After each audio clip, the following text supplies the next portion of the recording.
I think the question why is rather important.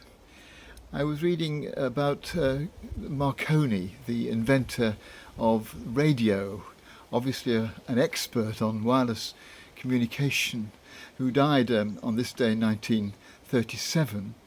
And an anecdote about him working all night through with a colleague in the laboratory trying to learn more about radio waves and how they operate. And as they were leaving in the small hours of the morning, he turned to his friend and said, "You know, I've been working on this sort of project all my life, but one thing I still don't understand about radio." And his friend, rather astonished, said, "What is it that you don't understand?" And Marconi said, "I don't understand why it works." And I think that is a question for all of us. There are so many extraordinary things that technology is now able to do, and we don't understand why it works. In the mechanical sense, most of us, we don't know the scientific background to it and the mechanics of it. But there's a deeper question, there's a deeper why. How come we exist in a world where all these things are possible? Why is the world created in a way that enables us human beings to go on discovering more and more about it down the centuries? And what's the purpose of it all? Why has it happened? What's it created for? And these, of course, are fundamentally very religious questions. Questions that if we want to search more deeply than just on the surface, we're bound to ask ourselves. And the answer as to why radio works, or why anything else in the world happens for that matter, must be something that we decide for ourselves.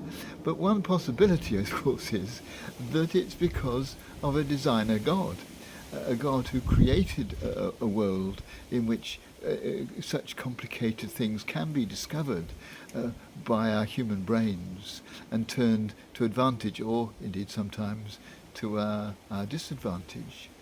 And I think that this is an argument for a belief in a God who lies behind everything that exists. Einstein certainly thought that there was a God, a designer God, who created the world in all its complexity. But his view was that having created it, God then left the world alone to get on, left the human beings that he'd made alone to get on with it and to make the best they could of the universe.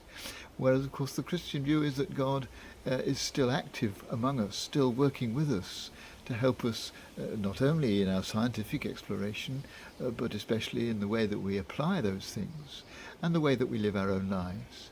And so the why, in the end, is not just a big question about why the world, but why me? What am I here for? What's my purpose in life?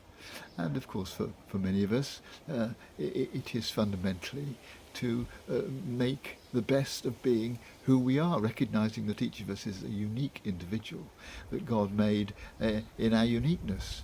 And we have a unique part to play in the ongoing work of creation.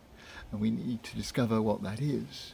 But I think one answer to the question why that we all share is that we're here to love. We're here to share love with other people, to express love in the way that we live, both for those close to us and those on the other side of the world, to feel a sense of oneness with the whole of humanity, to love our fellow human beings and to express that love in the way that we live.